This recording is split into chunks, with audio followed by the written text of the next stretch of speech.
We'll call the, what month is this, February meeting of the State Transportation Board to order. And Mr. Lewis, will you lead us in the invocation, please, sir?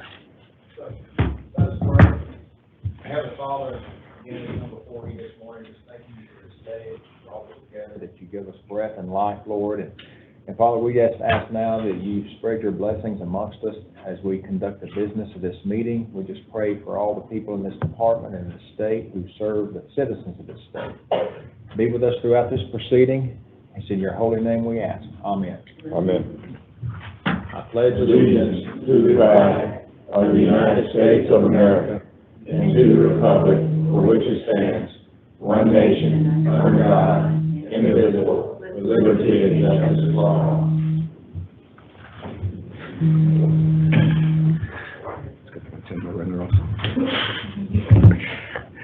Okay, Kristen, will you do the roll call, please? Yes, sir. District 1, Ms. Purcell. Present. 2, Mr. Floyd. Present. 3, Mr. McIntyre. 4, Mr. Brown. Here. 5, Ms. Key. Here. 6, Mr. Abel. Here. 7, Mr. Bowen. 8, Mr. Golden. Here. 9, Ms. Dunn. Here. 10, Mr. Boswell. 11, Mr. Lewis. Here. 12, Mr. Morris. Here. 13, Ms. Lemon. Here. And 14, Mr. Sharon. Okay. Well, I want to welcome everyone to our board meeting today. It's a pleasure to see so many of our board members present with us today, and I think the first time since COVID we've had this many folks here. I want to recognize and offer our good wishes to Rudy Bowen, who I had the opportunity to speak to yesterday, who sounded like he was doing considerably better, and we hope that he'll be able to join us next month at the board meeting. I'd like to welcome Solomon Cavaness, I hope I'm pronouncing that right. Cavaness, from the Atlanta Transportation Commissioner. And Ms. Key, will you introduce him for us, please? And actually, I think I'm going to do it from here. So, okay. Good morning, fellow board members. Look at that. Look at him coming. Fellow board members, we have the distinct honor of welcoming the almost new, Atlanta DOT Commissioner to our meeting this morning, Solomon Cavaness. I'm going to read his bio. I was going to summarize it, but in looking at your bio, I'm going to read it all, okay? I'm going to read it all. It's impressive, okay? And so, with more than 20 years of experience as a transportation professional, Solomon Cavaness is an industry leader in infrastructure and operational programming. His career in transportation infrastructure programming includes collaboration with federal, state agencies, local governments. He helped agencies execute 21st century infrastructure using innovative approaches to delivery. His experience also includes toll, urban planning policy, capital project delivery, infrastructure operations and maintenance, and developing intermodal transportation strategies. So, you got it all, right? Okay, just want to be clear. Most recently, Mr. Cavaness led the Middlesex County Department of Transportation, where he delivered a multi-million-dollar capital program. As the leader of the county's program, Department of Transportation, Mr. Cavaness oversaw the county's Office of Engineering, Office of Planning, Public Works, and the Transit Services. He established the county as the first Vision Zero county in the state of New Jersey. He has served on several transportation industry committees and led forums focused on transportation policy, planning, operations, infrastructure, maintenance, and the use of innovative strategies to improve coordination across jurisdictional boundaries. He received his Bachelor of Science in Civil Engineering from North Carolina A&T State University, a Master's of Science in Civil Engineering from the University of Tennessee, and an MBA from New York University Stern School of Business. He's Atlanta native. Welcome back and welcome home. He's married and the father of 2 girls. Mr. Cavaness, welcome, welcome, welcome. We look forward to the continued partnership between the City of Atlanta and the Georgia Department of Transportation. Please share a few words. Well, wasn't expecting the whole bio, but thank you, Ms. Key. I shouldn't expect it less from the mighty fifth. The man, you say that, Ms. Lemon, mighty fifth? I just want to be clear.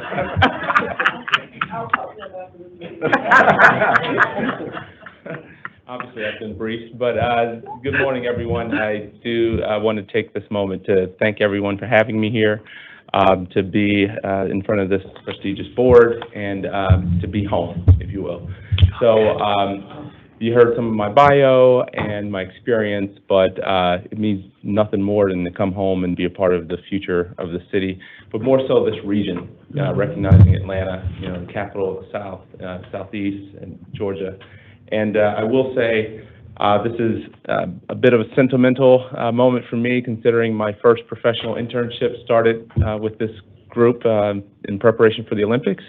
My first internship was paving inspection in preparation for the Olympics, and it was the highlight of my career and has been. So coming here really exciting. And I can't not mention that I learned a lot that summer. Learned who Rush Limbaugh was. I learned about 500-degree asphalt. It's just an amazing experience. But with all that said, looking forward to the partnership with the commissioner, this board, this body, making sure that there are opportunities for alignment, for delivery for the citizens of Georgia in this region, and making sure the communication between the mayor's office and administration is tight. So thank you again, and I won't take up too much more of your time. Thank you, thank you. And I should introduce the Commissioner Emeritus, Marcia Anderson-Bomar. Marcia has been gracious enough to hang on, and she's working with us. She'll be hanging on part-time, but she's been getting me in shape for this experience. So I really want to thank Marcia for her time. So I don't know if you want to share anything, Marcia, about So with that, I look forward to the partnership and work together. Thank you.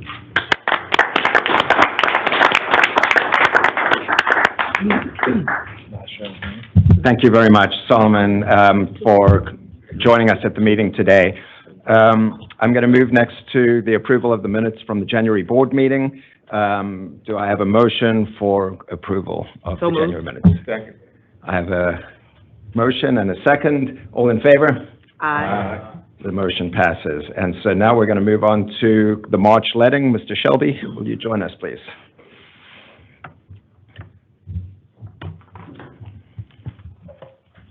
So good morning, Chairman Abel, Commissioner, members of the board. I'm here to present the projects the department is proposing to advertise for the March 2023 letting.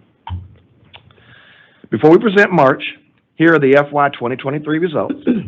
We have let a total of 172 projects. This chart shows the number of projects by improvement type. The value of these 172 projects is approximately $1.09 billion through the January 2023 bid awards, with 170 GDOT let projects worth approximately $1.04 billion and 2 local let projects worth $50.7 million. This chart shows the dollar amount distribution by improvement type, with maintenance, bridge, and road projects making up the bulk of these types. Here are the results of the January 2023 letting. Of the 25 GDOT let contracts presented to the board, 22 were awarded, 1 was deferred, and 2 were rejected from the letting. Now I'm going to talk about the projects in the March 2023 letting. We have a total of 25 projects, 23 are GDOT let and 2 are local let. The next 3 slides list these projects arranged by congressional district.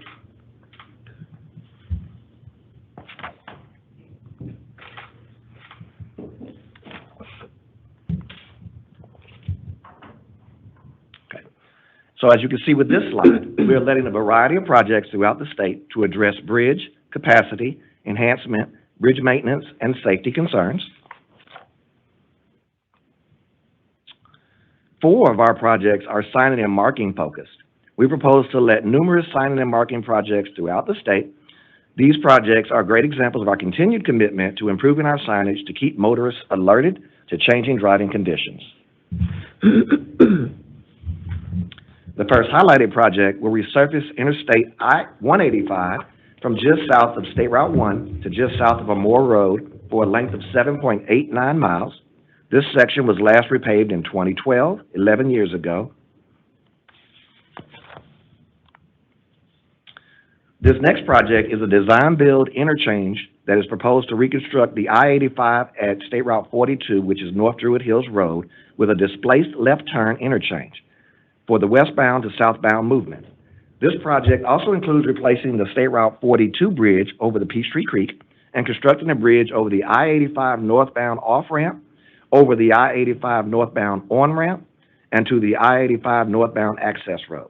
This project demonstrates the department's continued commitment to supporting growth, such as our partners at Children's Healthcare of Georgia and Emory, as well as reducing congestion within the metro area. This next project will replace the structurally deficient bridge on the State Route 2, State Route 515, US 76 northbound lane over Big Turnip Town Creek in Ellijay. The existing bridge was constructed in 1971, which was 52 years ago. And here's a ground view of that bridge to be replaced. This next project will replace the structurally deficient bridge on State Route 9, which is US 19, over the Chestatee River. The existing bridge was constructed in 1929, 94 years ago. And here's a ground view of that bridge to be replaced. This next project will replace the structurally deficient bridge on State Route 212 over Lake Jackson. The existing bridge was constructed in 1964, 59 years ago. And here's a ground view of that bridge to be replaced.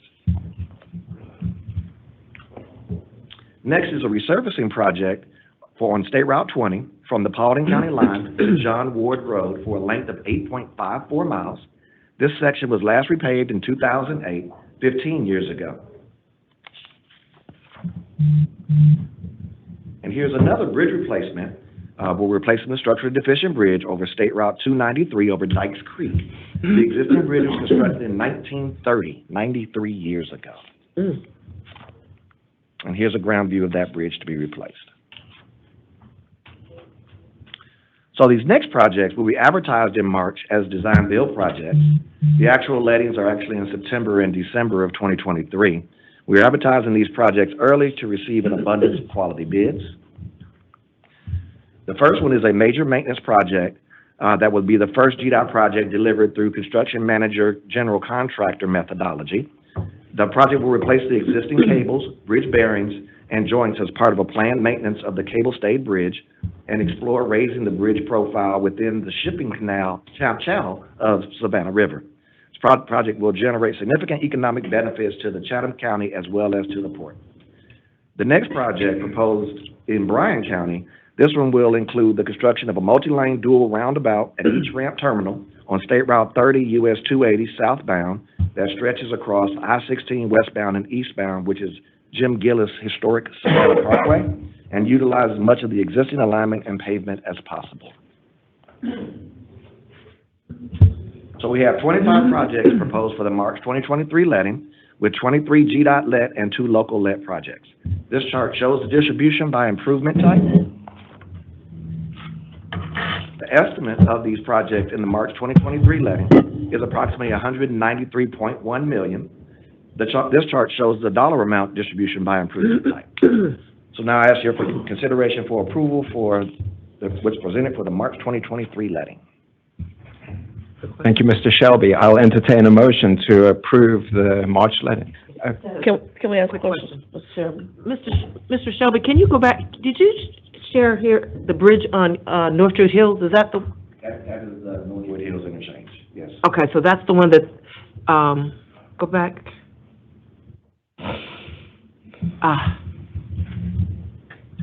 That's the one that will shut down. Correct. What have we done something around the communication? Because I'm hearing the rumblings. I'm hearing We have. the noise. We've worked with both the municipalities in the area and try to get that pumped out, as well as doing the public engagement on the project. So, yes, it's going to be a little painful for a little bit, but What's a little bit? What's a little bit again? Is what 1 week? A little bit is 1 week. 6 months? Oh, I think we cut that down a little bit. I don't have that note here right now. I can give it to you though. okay. Let's talk. Okay. Mr. Shelby, the bridge that's in, over the Jackson Lake, I think it was, No, the one before that. Are you guys raising that at all, and or is there any concerns for flooding? So for every bridge, we do a hydraulic analysis to make sure it meets the 100-year floodplain. So with this one, it most likely will be raised a little bit to get out of that same floodplain. That's a requirement for every bridge over water.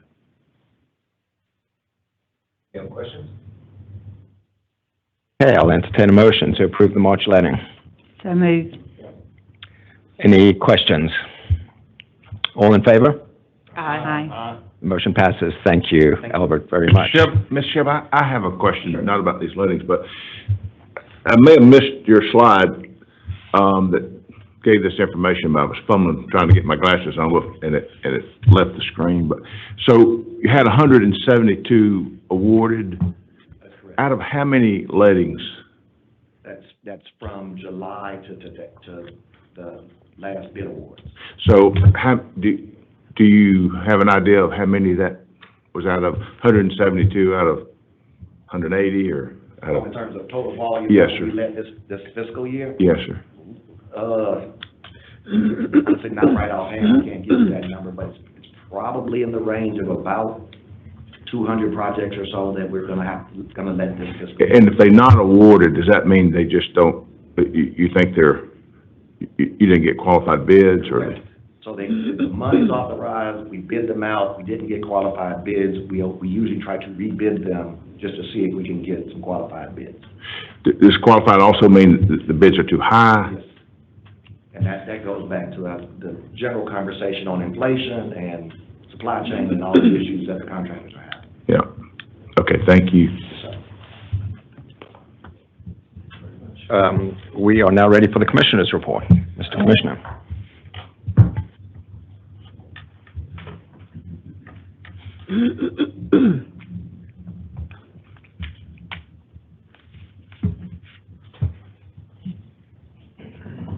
Thank you, Mr. Chairman, ladies and gentlemen of the board. It's a pleasure to be with you this morning. I'll start let me get the slides. Albert left me hanging here. I believe, Mr. McIntyre, we'll get you that. I believe this year we're on a record pace for the number of projects to be delivered in the fiscal year. That number is probably more 300 to 400-ish total. So as we're halfway through the fiscal year, we're sort of probably on 50% trajectory to get to the number of projects that we intend to bid or advertise for construction. So we're on a long way there. And as I recall, this year we're on track to be over $2 billion in projects advertised, which will be a record.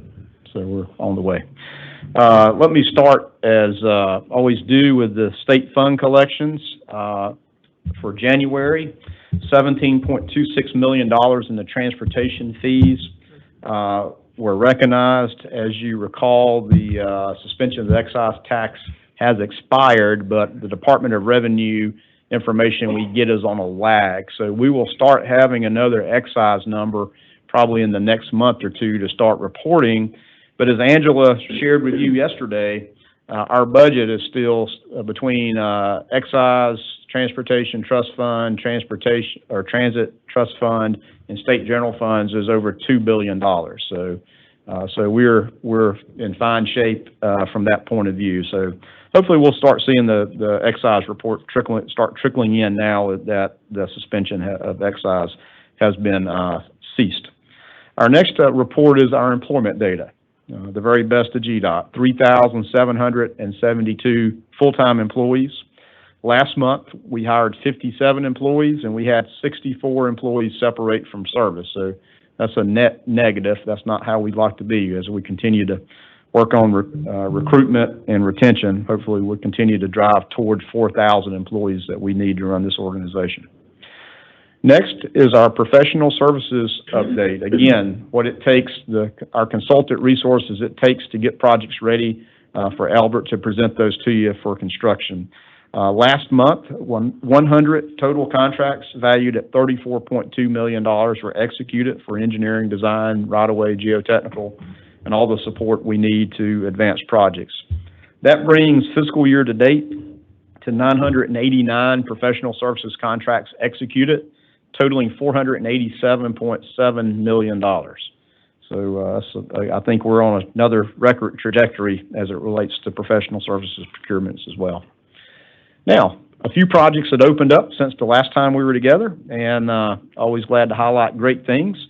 We'll start in Congressional District 1 down in Wayne County, GDOT District 5, a local bridge investment on Stanfield Road over Reedy Creek. Again, this bridge was a structurally deficient bridge on the local system that we're making a lot of investments in to, again, try to get these bridges in good conditions. This one was structurally deficient, had a lot of cracking in the deck, and caused structural deficiency. Here's a picture of the after. United Infrastructure Corporation Group was the contractor. Finished it up last month and opened to traffic. Represents a $2.3 million investment. And this project opened ahead of schedule, which we always like. The next project, we'll move over into Congressional District 8 into Jones County, which is in GDOT District 3. This is a little over 11 miles of capital maintenance investment for resurfacing on State Route 18, just east of the Omulgee River, and goes over to just west of the Gray Bypass, if you look at the map on the right there. C.W. Matthews Contracting Company was the contractor, represents a $3 million investment in our capital maintenance program. And you can see a little bit of a safety investment, too, in that right picture of the edgeline rumble strips as well to help focus on safety. Again, as Albert talked about the signing projects that you just approved in maintenance or striping and signs all around the local system, again, every project we do has a safety aspect in it. Next project will stay in Congressional District 8 and just move down the road to Houston County and GDOT District 3. And this is a safety operations project, construction of a roundabout at a very busy US 129 and State Route 247. Contractor was Reeves Construction Company. Opened up at the end of last month, a $2.7 million investment for this roundabout, which certainly will reduce crashes and frequency of crashes and also improve efficiency. Well, it's a Congressional District 8 kind of day. We'll stay in Congressional District 8 and move over into Wilkinson County, GDOT District 2. I gotta check that. Wilkinson County is not in Congressional District 8, I don't believe, but we'll give you credit. This was another bridge investment on State Route 112 over Big Sandy Creek. The contractor's Gregory Bridge Company. I guess something's not right there. Anyway, I'll check that out later. But anyway, we did build a bridge on State Route 112 over Big Sandy Creek, because here's proof of it. There's the before and the after. And you can see a beautiful investment there on State Route 112. A $7 million capital bridge investment there. So $7 million, as we've talked about bridges a lot this last day or two. All right, so I'm going to ask you to pick your feet up, put your seatbelt on, put your tray tables up, because we're taking off for this next project, an airport runway rehabilitation project over in Baldwin County at the regional airport there. And if you've never been over to Milledgeville and the Baldwin County Airport, it's really neat. If you look at that picture on the right, you come in over the lake. It's really a neat approach to that runway. This was basically rehabilitation of runway 1028, and also replacement of the wind cone and the segmented circle. So when you get to the airports, you always see the windsock, as they used to call it, that wind cone, and that it's more than just that. It's a little bit more technology in those now. So here's a great view of that from as we're coming in on final approach here. Reeves Construction Company did the runway rehabilitation. TCA Electrical Contractors did the wind cone and segmented circle, and Holt Engineering did the design and the construction phase services. It represents a $2.2 million investment, of which the majority of that was federal aviation grant dollars. So, but it took $109,000 of local share, and state share was about $94,000. So again, we're multimodal in nature in all that we do. So here's another great outcome for a local airport. Now, just a few things, moving, transitioning into some updates and honors and just general information. You may have seen yesterday that Secretary Pete Buttigieg was supposed to be in town to visit SK Battery and Lanier Tech. That actually got postponed. But this comes on the heels of Georgia becoming the e-mobility state in the nation. As the governor talked about at the World Economic Forum in Davos last month, that is the trajectory Georgia is on with Hyundai and Rivian and Kia, SK Battery, Q-Cell, eVTOL, company called Archer, and all these investments being made around the state that deals with electric mobility. We really are going to be the e-mobility capital of the nation. So I'll keep you posted if we learn if the secretary is going to make it back anytime soon.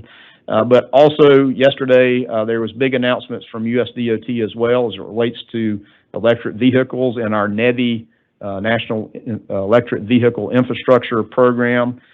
Just yesterday was announced the minimum standards or the final rule that we've been waiting on for a while from the USDOT and Federal Highway. And what that does is set the minimum standards for the NEVI formula program that we've shared with you. So a lot going on there, a lot to dissect. I think it was 144 pages, so I didn't quite get through it yesterday evening. But we will dig in on what these are. And we had to submit our NEVI plan back last summer, and we got it approved. But the rules were not final. So we got the final rules now. So we have our plan, we have our strategy, and we will work very soon to do a request for information from the interested private parties that would be interested in deploying the electric vehicle charging infrastructure in compliance with the NEVI plan. So we're going to do a request for information, and then we will do a industry forum to invite the prospective industries in and listen to them and have some meetings with them, and then ultimately we will move forward with procurements to deploy electric vehicle chargers in compliance with our approved plan from Federal Highway.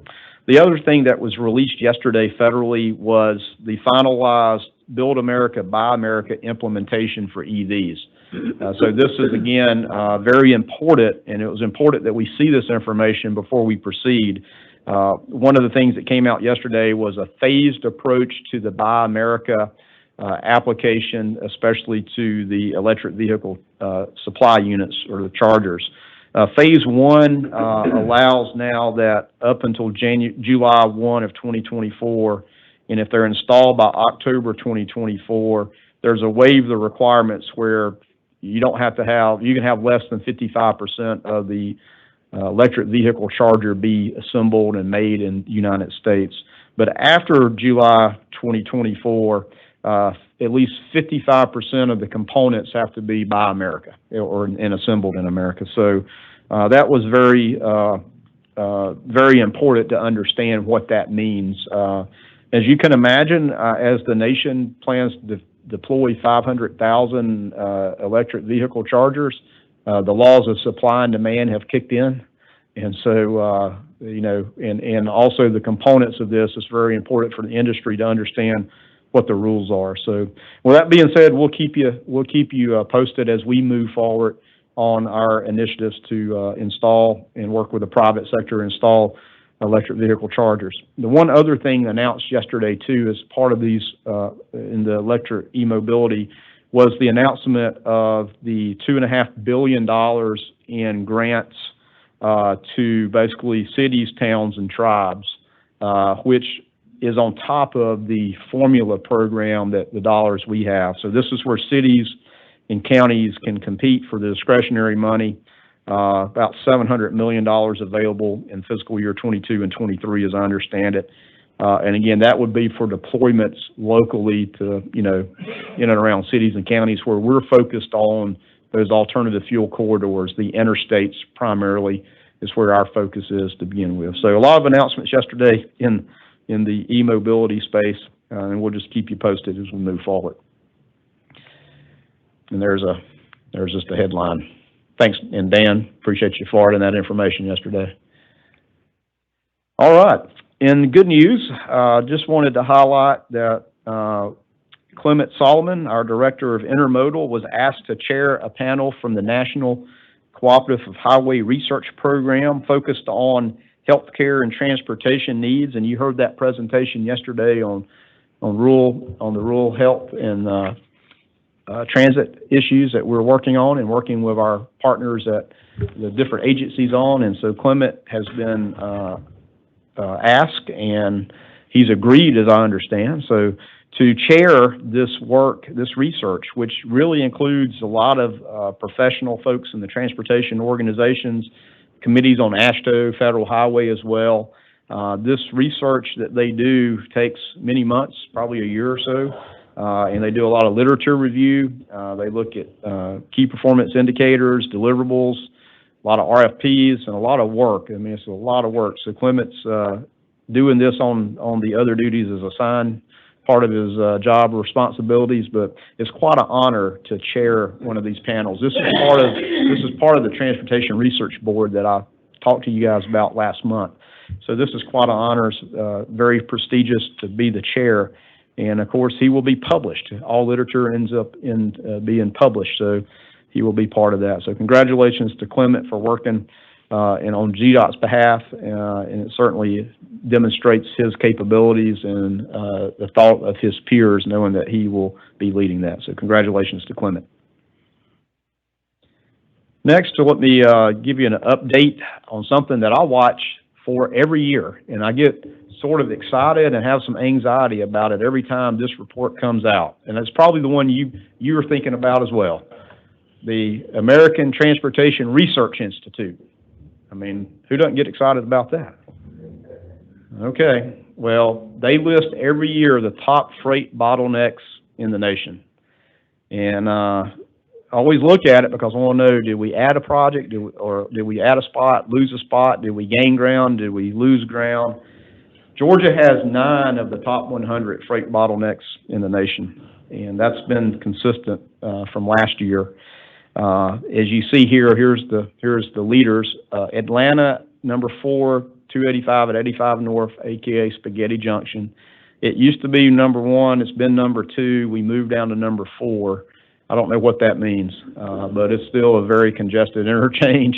And obviously, there will be improvements made there as part of our 285 express lane projects, making connections to 85. Not a rebuild, but certainly an improvement at that location. Number 5, I-20 at the 285 West Interchange.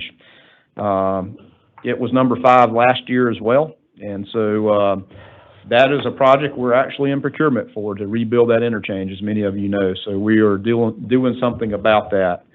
The rest of the 9, the other 7, range from number 13 to all the way to number 60. And I have to say that we lost ground this year. In fact, 9 of these locations moved up in the rankings instead of down in the rankings, which proves that Georgia is still growing. Our traffic volumes are back. Our freight volumes are higher than ever. We do rank 2nd in the country, and that's not the ranking you want, behind Texas with a number of freight bottlenecks. And again, it just shows what a big part of freight is to Georgia's transportation network. So stay tuned. We have a lot going on. Here's just a little bit of a map of some of those locations that show up on the 9 of the projects. As I mentioned, we have a lot of work on MMIT that will have a positive impact. We have the East Interchange, which is now number 17, it looks like. That used to be number 22. It moved up to 17. That is under contract now. We've already executed a contract, design, build, finance, to rebuild that interchange there at I-20 and 285 on the east side in DeKalb County, and we're under procurement on I-20 and 285 in west over on the Fulton County side. So again, moving those projects forward, and as obviously ones that didn't pop because we're already making improvements, 16 and 95 in Savannah, and of course I-16 and I-75 in Macon, the nexus of all the freight from Florida and all the freight from Savannah. That's where it converges in Macon, Georgia. So making progress. So hopefully you'll see in a few years that we drop off that list, or certainly drop back down that list. But certainly one I always watch for, and just wanted to bring that to your attention. You may see some things in the media. It usually gets some media attention. All right. I'm super excited to talk about this. The Safe Driving Summit we held in Columbus at Columbus State University, again in partnership with LUTC 43 Foundation. This is the third summit that we've held. As we talked about in the previous meeting, and Mike Lussenkirchen was here to talk about what the LUTC 43 Foundation does to educate young drivers across the state on safe driving practices and bringing them together outside the classroom, usually to a university like Columbus State University, and to really immerse them into a lot of things that they probably would not have the opportunity to elsewise, such as working with the medical professionals, the first responders, and actually being able to get into a 18-wheeler and see what it looks like when you're sitting in the seat of an 18-wheeler, and give that perspective of just, how big those trucks are. Occasions we held was at West Georgia and then at Georgia Southern University, so this is good. We're certainly proud that Dennis McIntyre was able to be there and spoke to the students in attendance, and so that's always great. Appreciate that support. And again, this is really a opportunity to reach the kids sort of where they are, and we'll get with this. I think this video does a great job of sort of explaining the day and what it means. The Department of Transportation, in partnership with the LUTC 43 Foundation, hosted a Safe Driving Summit at Columbus State University today. Students from all over Muskogee County were shown real-life scenarios to cut down on unsafe driving practices. Monday, the LUTC 43 Foundation partnered with state and local first responders to speak to nearly 400 Muskogee County School District students about the dangers of distracted driving. Being able to be one-on-one with students, driving age students, to be able to sit down with them, talk to them about what are the consequences of getting behind the wheel and doing distracted driving, under the influence, speeding, etc., and why those are important. And then if we are able to correct these issues before they happen, we're going to see reductions in our crashes over time. And hopefully it's a message that the students that attend can take back to their friends and family, and hopefully it hits hard so that they see that this is not play here. This is real world, and this is what they're stepping into as they learn to drive and go about their way. And so the more that we talk to our youth about the importance of paying attention behind the wheel, of putting the phone down, things like TikTok challenges, those are not more important than your life. I told myself I wasn't going to get emotional today. But I was still 35 miles up the road off of 185 Big Spring. When Mike talks about the word courage and how, for every attendee at the summit, that he wants them to be courageous as they go home to their friends and family, to be able to speak up and say something. If they see bad behavior, if they see distraction, have the courage to look them in the eye and say, please don't do that. Or if you're riding in my car, you have to put a seatbelt on. Those little things can go a long way in changing this story. So hopefully they take that home, and when they're thinking about the next time they're in a car, they have the courage to do something. Driving safe is not that difficult if you learn how to drive and pay attention and do it correctly and obey the laws. And so hopefully all of them, if not all of them, at least one of them will learn something today that may save their life or somebody they love.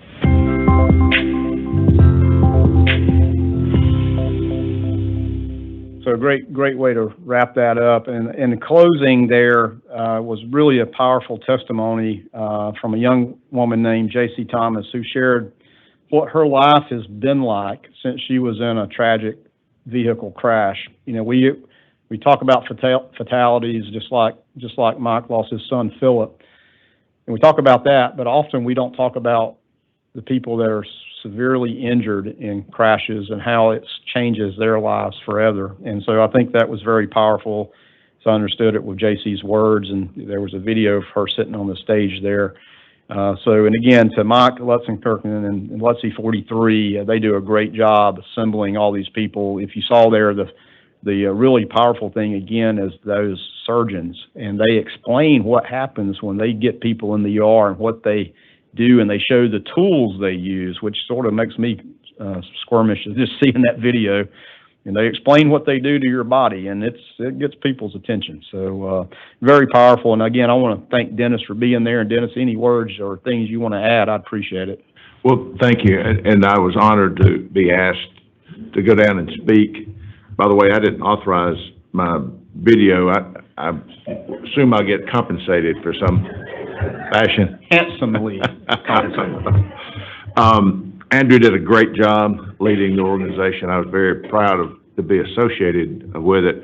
I was impressed with the quality of the program. I've always been amazed every year when I see the signboards totaling the fatalities in our state. It's staggering. I learned or appreciated early on the importance of seat belts through a video that we used to use in safety programs at the power company, Room to Live, and they examined automobiles that had been in a crash with a fatality in it where no seat belts were being used. And there was always in these cars room that somebody could have lived. They may not would have lived if they had a seatbelt on, but there was room to live. But going through this program, especially the segment, the breakout session on the trauma room, was quite disturbing. And they were all, the patient was an actor. The doctors and all the ER folks were real life. And they, I think the last thing the doctor from CHOA said, that after describing what happens to you in a trauma room, that only happens to people that are unrestricted in their vehicles by a seatbelt. So I really do hope that these young folks, it started, my wife is not as adamant about seatbelts as I am, so since that program, I've started not leaving the driveway until she puts her seatbelt on, even if it wrinkles her blouse. So anyway, I enjoyed being down there. I'm not sure what our commitment is to that organization, but I think it's worthwhile, and I commend you for being a part of that. Thank you, and we have a great commitment with LUTC 43 and being able to partner with LUTC 43 organization and trying to bring this to more universities. And so Mike and probably Andrew or Sam Harris you saw there will be reaching out, because the place to do this is sort of twofold. Is you can get them to universities. It's a great recruitment effort to get kids on campus. When I say universities, it's not universities. They're also looking to do technical colleges as well. And I'm going to be talking to Commissioner Dozier about that as well. Again, getting people to, where they are. And actually in this instance there was some people really interested in working for Georgia DOT as well. So it becomes a recruitment effort as well. So that's just great. That's just icing on top, or gravy on top. So thank you, Mr. McIntyre. The next, again, talking about people and how great our staff is, I just wanted to highlight this. They certainly did not seek this publicity, but just wanted to highlight some great work that the team up in District 1 does to basically volunteering with about 24 GDOT employees. So that's not everybody that's part of this. That's just a few people there at District 1 from up in some area offices and admin and HR and traffic ops, right-of-way and maintenance, have all on their own time come together and collected and delivered hundreds of pounds of food to the local food bank.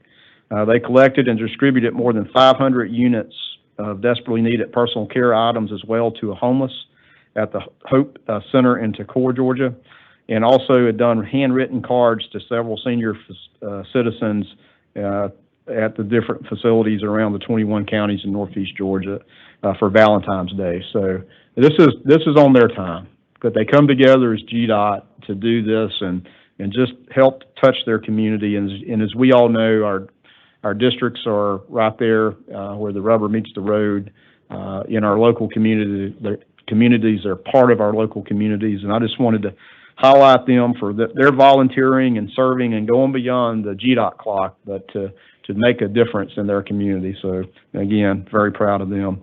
And again, speaking of the best of the DOT, we have continued the storm cleanup that happened on January 12th. So we're over a month in storm cleanup ongoing and have made great progress. Again, widespread storm damage, and if you recall, we had District 4 helping out up in District 2 and District 3 all coming together and everybody coming together. But right now, District 3 still has the brunt of the cleanup that they're doing. So far to date, over 3,265 dump truck loads of debris have been hauled off. We fulfilled 22 requests to help local governments, and as you remember, during the state of emergency, we were working on county roads and city streets first. We got our roads cleared just so you can get past, and then we went to help them. Once the federal declaration happened, then the cities and counties have contractors to come in, and then we went back to working on our state routes and trying to clean up. And it's what's amazing to me is when you drive through this world, it's a different world. But if you would never know it standing here in downtown Atlanta that the impact of these tornadoes in this part of the state, how devastating it was, and Georgians are still dealing with that. So we've had over 200 employees involved working on this off and on, and again, we worked straight for a couple of weeks there, and then started taking a few Sundays off, and now we're back to just our normal 10-hour days. So anyway, great work from them. Certainly proud of all the work that they have done. And if that's not enough, January storm, well, February 6th through 10th was Severe Weather Preparedness Week. Maybe we need to back up into November or so when we're still thinking about winter weather.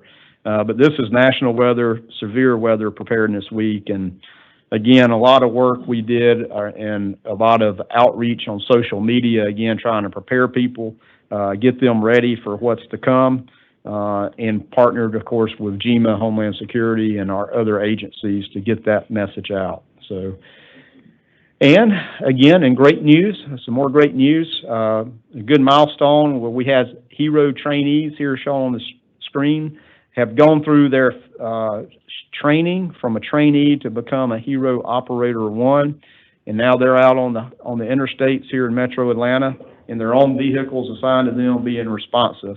And I just want to congratulate them, Anquavius Brown, Emerson Davis, Jordan Prennup, Stefan Smith, and Damian Vines here for them getting through the rigorous training that it takes. And as you know, the heroes have a really positive and a tremendous impact on the motorists of Georgia.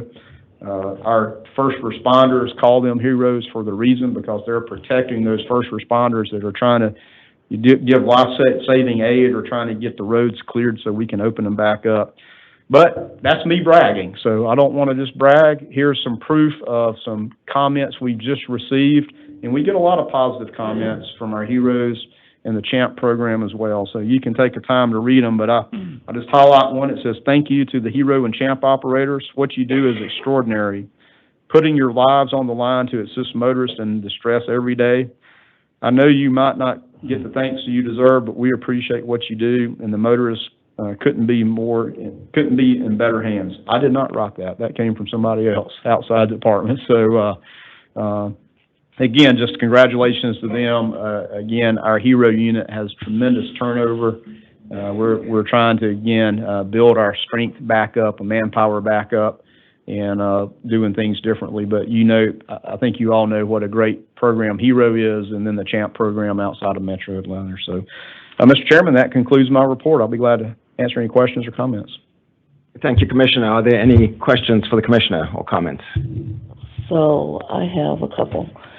So Russell, talk to me a little bit about what we're doing for multifamily facilities when it comes to the EV charging. Has that been resolved, or the community still trying to find solutions for that?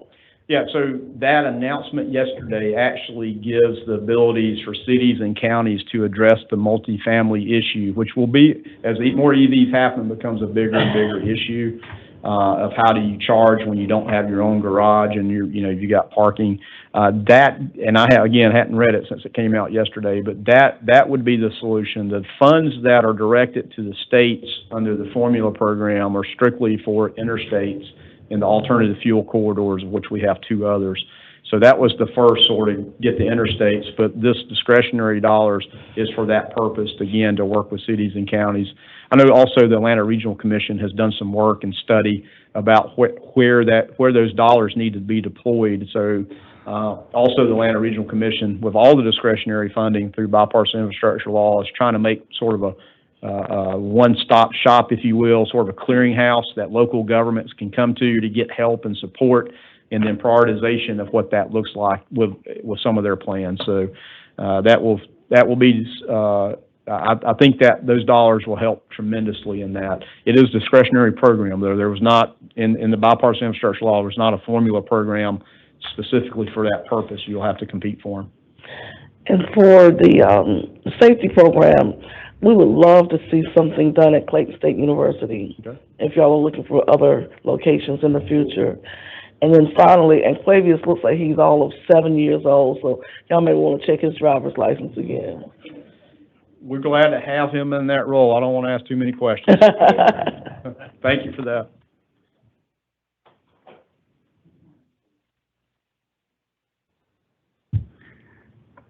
Hearing none, thank you, Commissioner, for your report.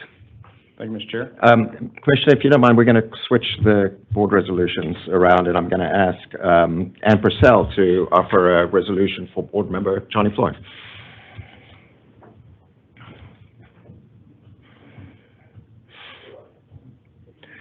One more slide. Thank you.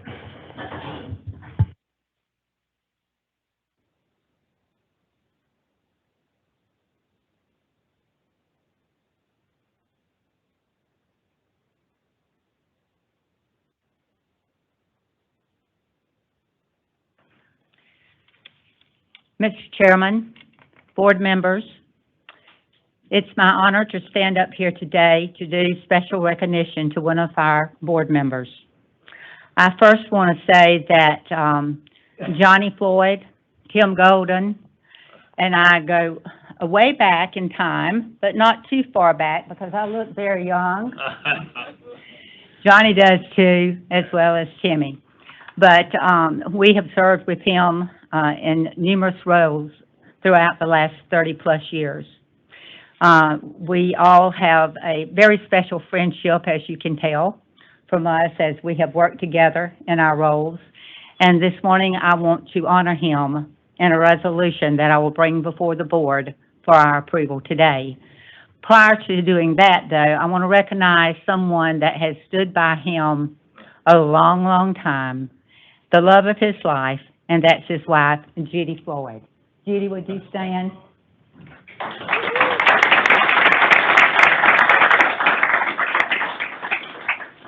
You know, I always like to believe behind a good man, there's always a good woman. And Judy certainly has fulfilled that duty and continues to do so. Johnny, it's my pleasure to honor you with this resolution that is being presented today to our board. Whereas Johnny Floyd has served admirably on the State Transportation Board for more than 15 years, giving a voice to the transportation needs of the constituents in Congressional District 2, which is the largest congressional district in Georgia by land area, and it includes 29 counties in the southwest corner of our state. And whereas Mr. Floyd is an honorable public servant, has worked for the benefit of all Georgians. Prior to being elected to the State Transportation Board in 2008, Mr. Floyd served 19 years as a distinguished and influential member of the Georgia General Assembly's House of Representatives, representing Chris, Dooley, Pulaski, and part of Houston County, during which time he served as Vice Chair of the House Transportation Committee and as a member of House Appropriations, Bank and Banking, Motor Vehicle Committees, and many others.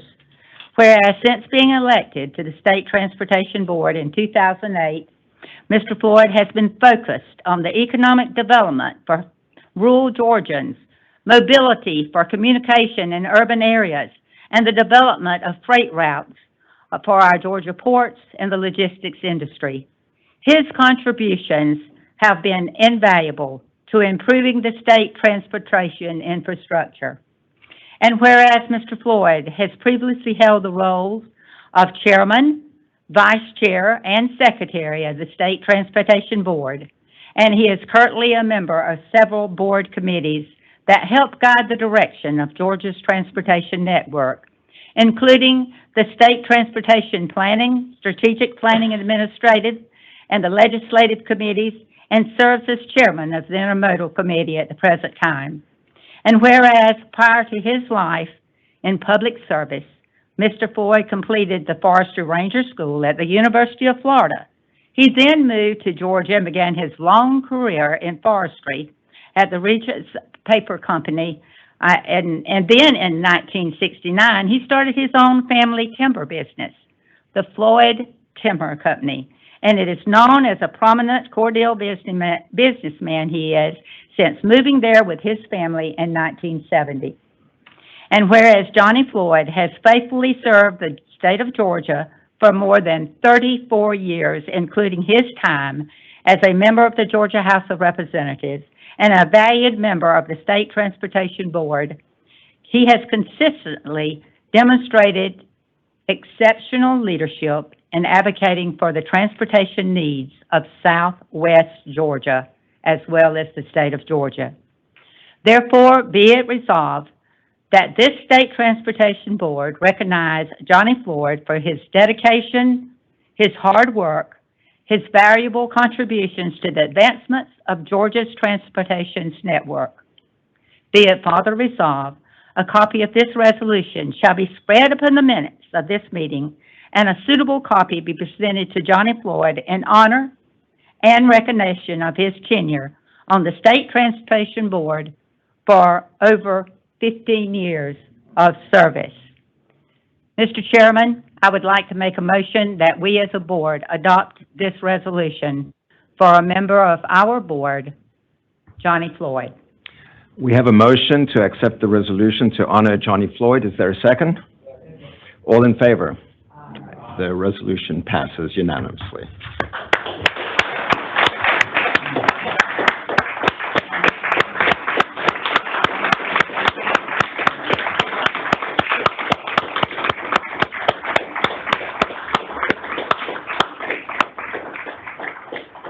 It's been a privilege and an honor to serve on this board and serve the state of Georgia in the General Assembly.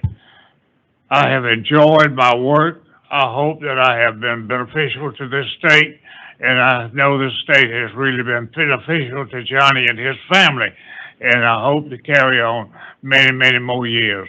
I have enjoyed being with you, and let's keep up the good work for the state of Georgia. Board Member Golden, would you please join me? Turn around. Yeah. Can you turn around? Okay. Yeah.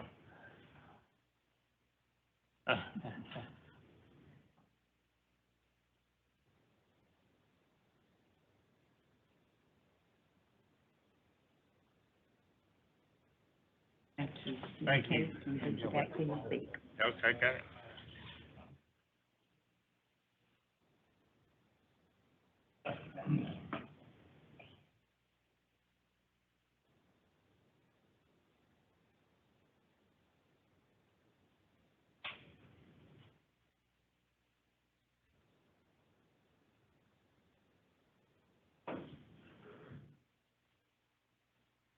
All righty.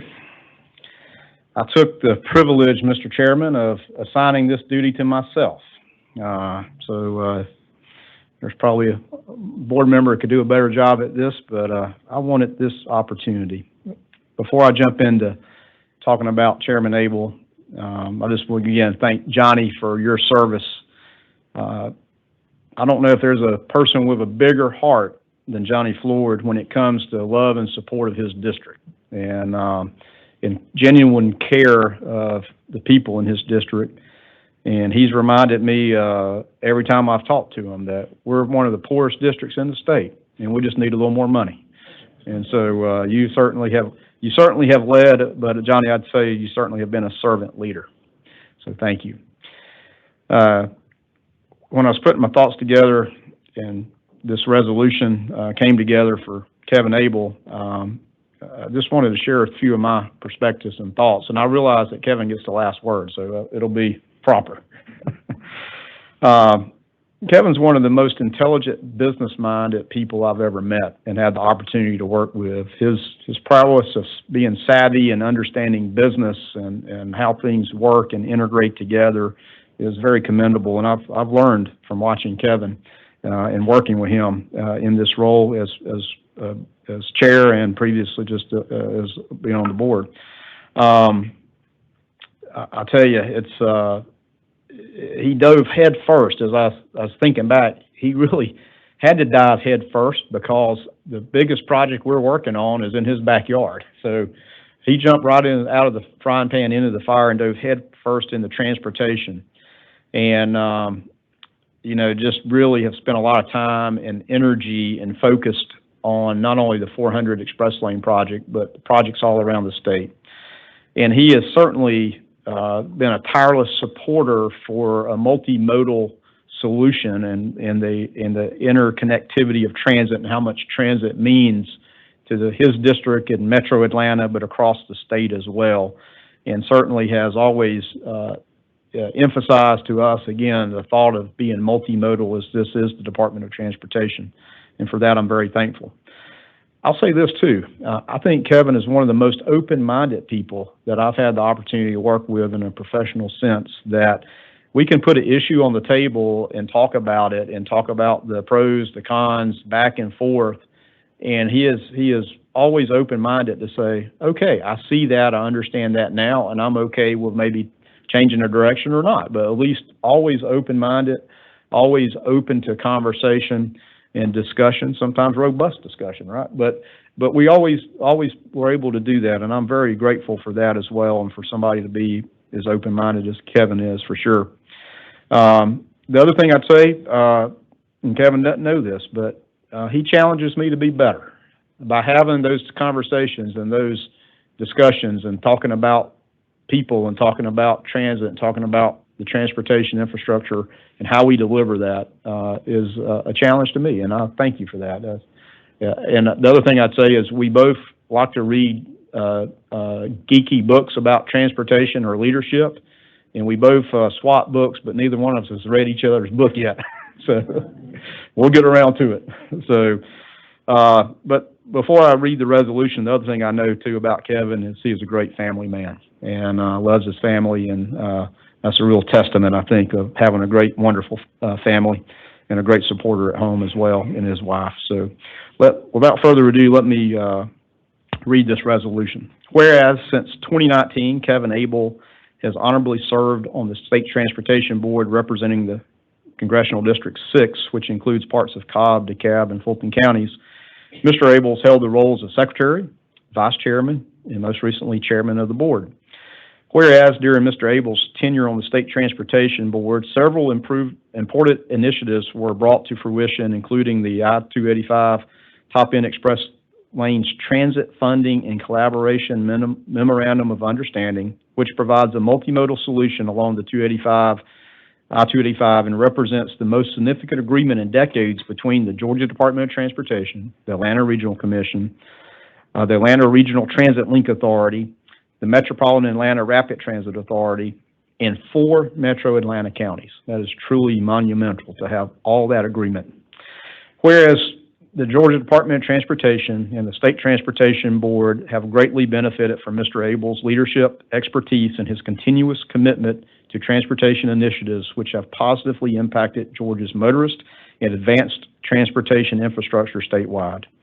He brings his expertise to these roles on several state transportation board committees, including intermodal, program delivery, public-private partnership committees, and whereas Mr. Abel is a graduate from Leadership Atlanta, a former finalist for Atlanta Small Business Person of the Year, former president of the New American Pathways, an Atlanta-based nonprofit focused on refugees, and was named the Georgia Trend 40 Under 40 list. That was like 2 years ago, I think. And an active member of the community in which he serves, which is widely recognized as an asset for the state of Georgia, having served on several influential boards, including the Carter Center, the Arthritis Foundation, Georgia's chapter, Davis Academy, the Technology Association of Georgia, and New American Pathways. He also formerly held the role of chairman of the Small Business Council for the Metro Atlanta Chamber of Commerce. And whereas Mr. Abel is originally from Cape Town, South Africa, and moved to the United States in 1979 when he was 14. He later attended the University of Texas at Austin, where he received a Bachelor's of Science in Electrical Engineering. His experience and dedicated service to the citizens of Georgia has amply demonstrated during his tenure to the State Transportation Board and through his efforts in helping the department continue its mission to provide a safe and efficient transportation network for all of Georgia. And therefore be it resolved that the State Transportation Board recognizes Kevin Abel for his dedication, hard work, and valuable contributions to advancement of Georgia's transportation network. Be it further resolved, a copy of this resolution shall be spread upon the minutes of this meeting and a suitable copy presented to Mr. Abel in honor of this recognition and his service to the state of Georgia for his impact and tenure to the State Transportation Board. So, ladies and gentlemen of the board, I cannot make a motion. I would if I could, but it'll be up to you to make a motion in a second. So, Mr. Vice Chair, I ask for you to call for that.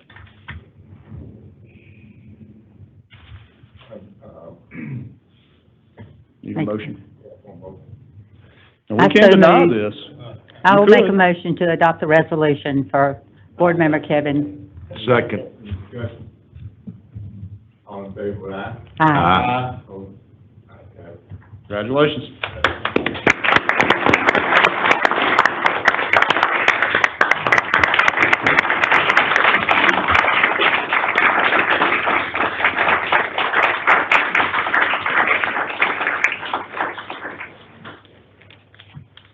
So,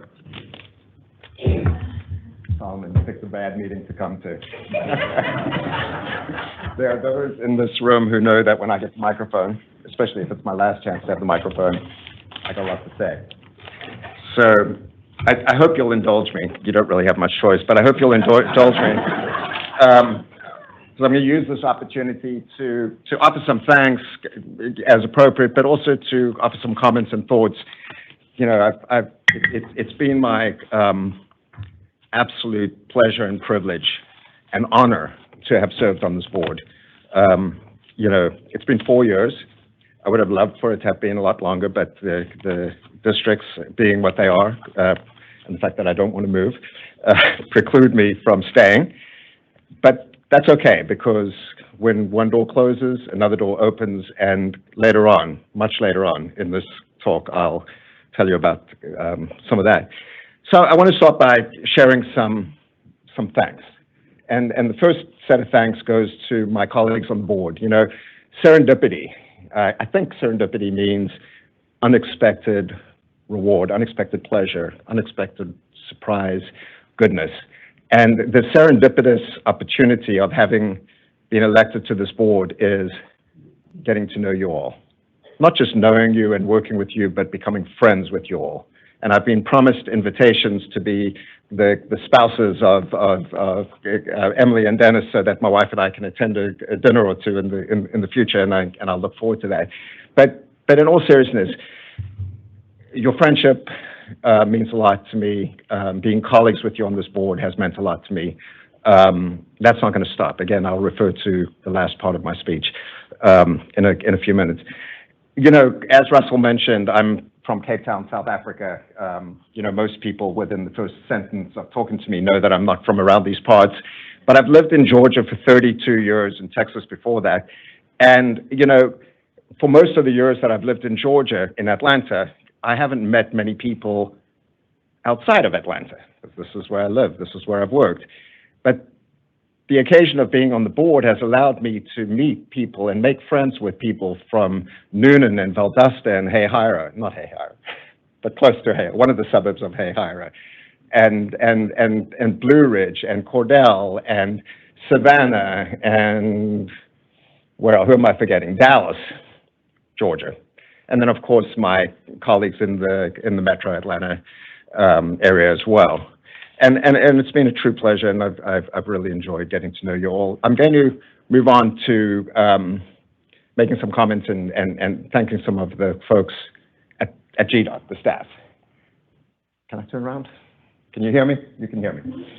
You know, starting with Russell and Meg and Angela, I mean, Russell says he's learned from me. That's nonsense. What I've learned from the three of you, and more broadly, you know, the other folks in this room and beyond, is just incredible. I mean, I come from a world of IT consulting. The most I knew about infrastructure and transportation was the fact that I sat on Georgia 400 coming from Alpharetta to my kids' day school at Northridge every day, just hating life, mapping out every square inch of Georgia 400. So that's what I knew about transportation and infrastructure, and certainly nothing about a $4 billion organization.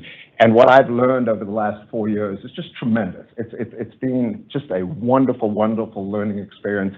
And you know, between what Russell has taught me and what Meg has taught me, and Angela, God, they should do a movie on Angela. Her mind and ability to handle the finances of this organization is just beyond comprehension.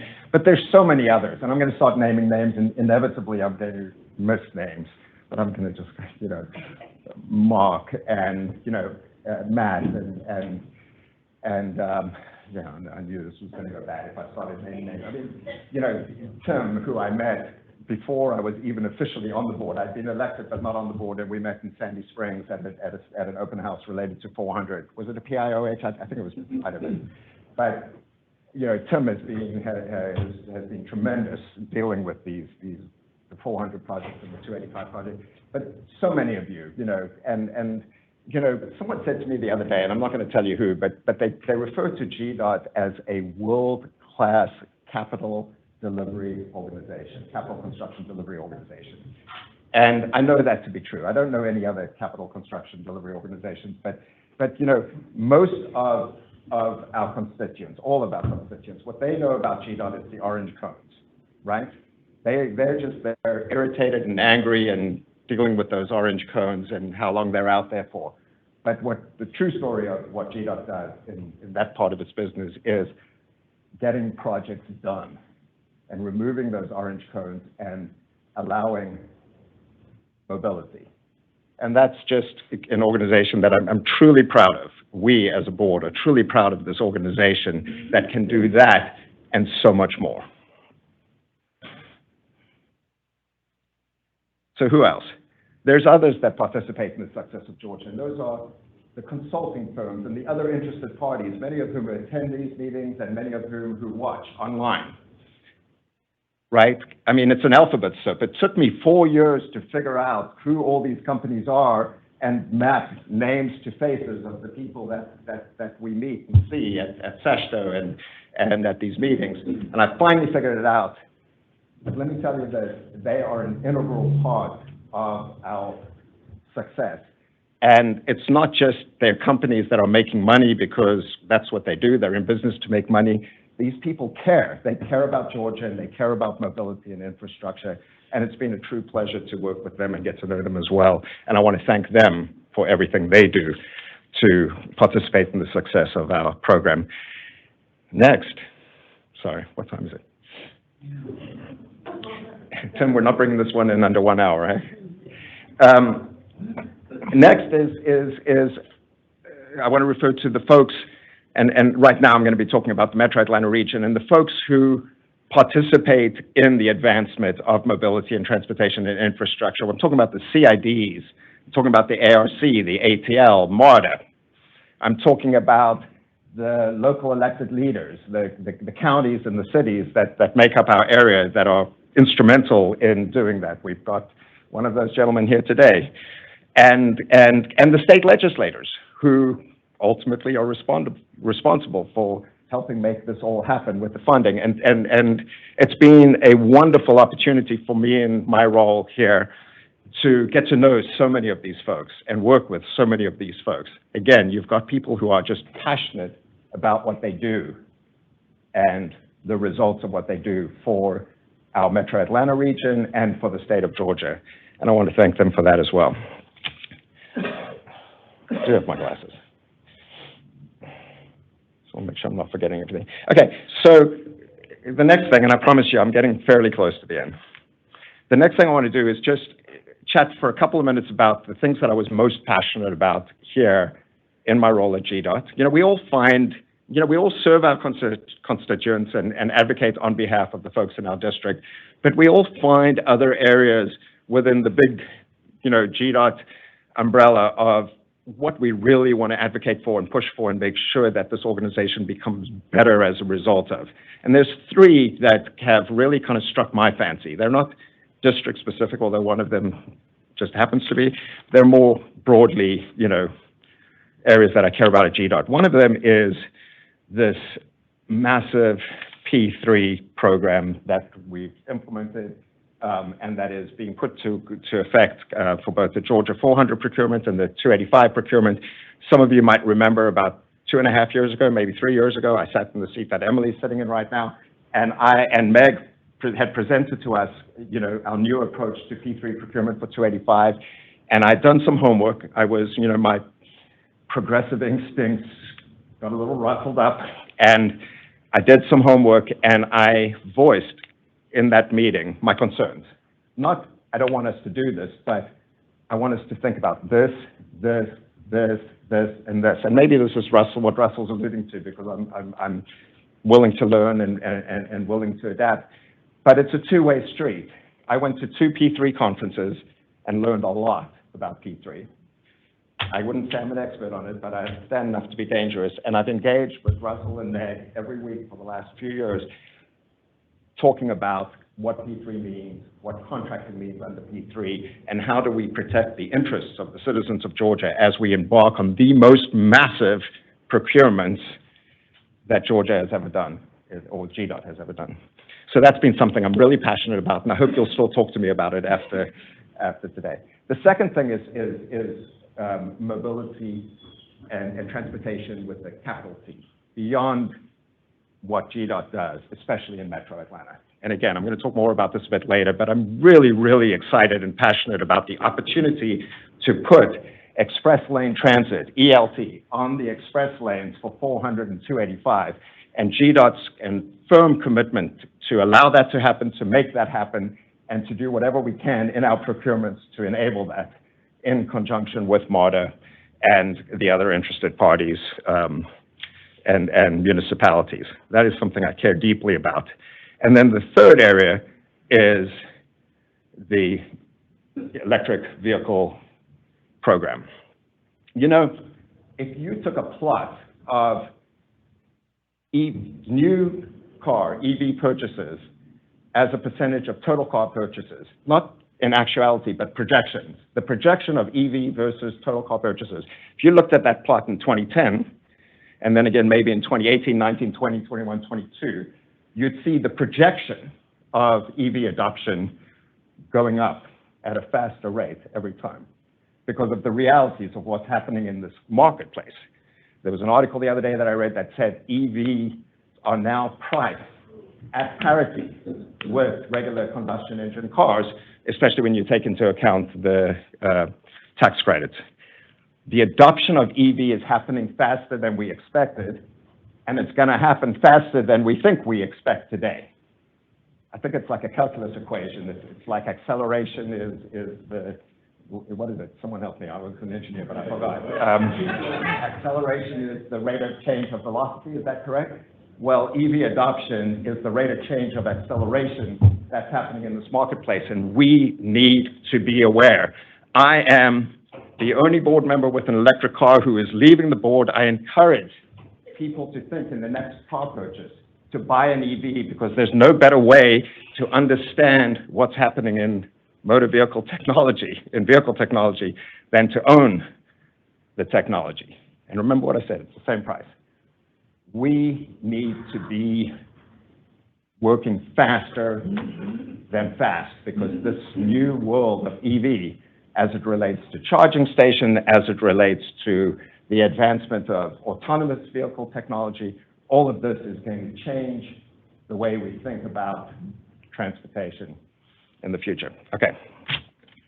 Last, I'm going to make a plug. As I depart my GDOT role, I want to let you know that I've started a new organization. It's actually already started. It's called Mobility Atlanta. Okay? So I am the unpaid executive director of Mobility Atlanta, working part-time because I have a real job as well. But hey, you've got to start somewhere. And Mobility Atlanta was created to promote and champion a vision for regional transit in Metro Atlanta, with the ultimate goal of advancing Metro Atlanta region transit by expanding the opportunities for funding. We're a city right now, and I'm talking about the region, of 5 million residents, if you can believe that. And we're growing, depending on which projection you look at, 7 or 8 million in the next decades or two, right? We take great pride saying how great Atlanta is, this world city. And I know at Georgia, at the level of the state, we say we take great pride in being the #1 state to do business. This is not sustainable if we don't do something different. We at GDOT are doing great things. We're building these express lanes. We're enabling better and more infrastructure, but there's only so much that GDOT's funding as regards this region, the Metro Atlanta region, can do to make mobility happen as we grow to 8 million. We need to do more. We need to fund transit, and the state, recognizing the role of the region in Georgia's sustainable growth, must play its part by significantly increasing its role in funding transit for the region. And to this end, I'll be engaging in advocacy for a more mobile Atlanta region so we can confidently welcome the decades ahead. So with that, I will conclude and say once again, it has been a true honor and a privilege, and I thank you all very, very much.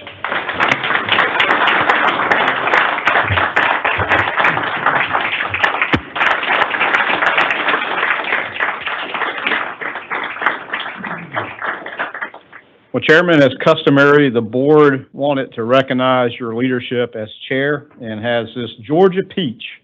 And you said that, you know, your accent gave it away. I thought you were just from South Georgia. I never knew, so congratulations. Thank you very much.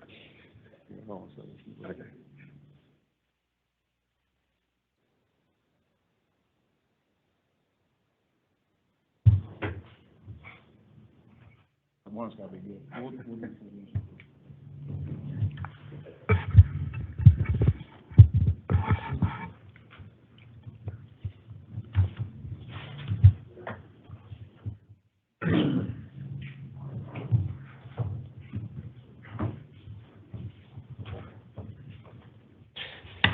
And here I am. I still got the microphone. Yes. It's going to be a mutiny in a second. Okay, so we're going to go into the committee reports. So for the Finance Committee, Mr. Brown. Yes, sir. Thank you. The Finance Committee convened on February 15, 2023 at 1:30 p.m. Board members present included myself, Dennis McIntyre, Ann Purcell, Emily Dunn, Kevin Abel, Johnny Floyd, Stacy Key, Jeff Lewis, and Greg Morris. The first order of business, Angela Whitworth, Treasurer, presented an amended 2023 House version and 2024 budgets. She reported that revenue for the amended 2023 budget increased by a total of $101,800,000. This reflects an increase of $89 million, excise $351,000 transfer of Greta to CERTA, and $12,368,000 state general funds. Key changes in the House version include $25 million in routine maintenance and $7 million in airport aid, $3 million in rail, and $1.4 million in transit.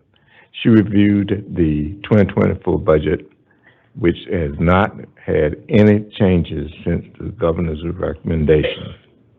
The committee actions, there was no action taken during this committee. There being no further business, I adjourn the meeting at 1:49 p.m. And this concludes my report. Thank you, Mr. Brown. Will you give the committee report also for intermodal? Yes, sir. The Intermodal Committee convened on February 15, 2023 at 1:50 p.m. Board members present included myself, Johnny Floyd, Ann Purcell, Greg Morris, Kevin Abel, Robert Brown, Dennis McIntyre, Stacy Key, Emily Dunn, Jeff Lewis, and Dana Lemon. The first order of business was Matthew Wilson, Mobility Manager, presented the draft 2050 Georgia Rural and Human Services Transportation Plan. He highlighted the joint coordination between the Department of Human Services and the Department of Community Health. and summarized the draft recommendations and provided an overview of the recommendation focused on GDOT implementation. Committee action, no actions were taken during this committee meeting, and I adjourned the meeting at 2:03 p.m. And this concludes my report. Thank you, Mr. Brown. The Legislative Committee, Ms. Purcell? Thank you, Mr. Chairman. The Legislative Committee convened on February the 15th at 2:15 p.m. Board members present included myself, Floyd, Morris, Abel, Brown, McIntyre, Key, Dunn, Lewis, and Lemon. The first order of business, Joshua Walla, Director of our Policy and Government Affairs, provided a state legislative update highlighting the status of GDOT's legislation, which was electric vehicle legislation, the freight and logistics, and the universal truck weight increase legislation. There was no action taken during this committee meeting, and I adjourned the meeting at 2:26 p.m., and this concludes my report. Thank you, Ms. Purcell. The Committee of the Whole convened on February 15th, 23 at 2:32 p.m. Board members present included Abel, Brown, Purcell, Floyd, Morris, McIntyre, Key, Dunn, Lewis, and Lemon. First order of business, Kenneth Franks, State TIA Administrator, presented an update to the TIA program and celebrated the 10-year anniversary. Through the first 10 years of the program, 871 projects in the original 3 regions have been made ready for construction. In this time, the TIA program has created over $1.8 billion for transportation projects in the 4 active regions. TIA has become a vital part of delivering and maintaining transportation facilities and looks forward to the future with 787 projects over the next 10 years. The second order of business, Meg Perkel, Chief Engineer, presented an analysis of House Bill 189 that proposes to raise the legal limit of truck weights on non-interstate routes in Georgia. GDOT is opposed to HB 189. Ms. Perkel discussed the short-term impacts of HB 189, posting of 1,408 additional bridges and longer detours for trucks at the new weight. Ms. Perkel also discussed the long-term impacts of HB 189, severe damage to bridges and pavements, and increased cost to maintain the current bridge and roadway conditions. HB 189 was passed out of the House Transportation Committee on February 9th, and GDOT will be closely monitoring the bill. No actions were taken during this committee meeting, and it says I adjourned it, but I think Mr. Brown adjourned this meeting at 3:42. Okay. So we're into new business. Is there any new business? Yes, sir. Just a update as you concluded the HB 189 comment. We just learned that it appears that the HB 189 is headed back to the Transportation Committee for further discussion. Well, thank you for that update, Commissioner. Any new business to bring before the board? Okay, well, hearing none, I will adjourn the February meeting of the State Transportation Board.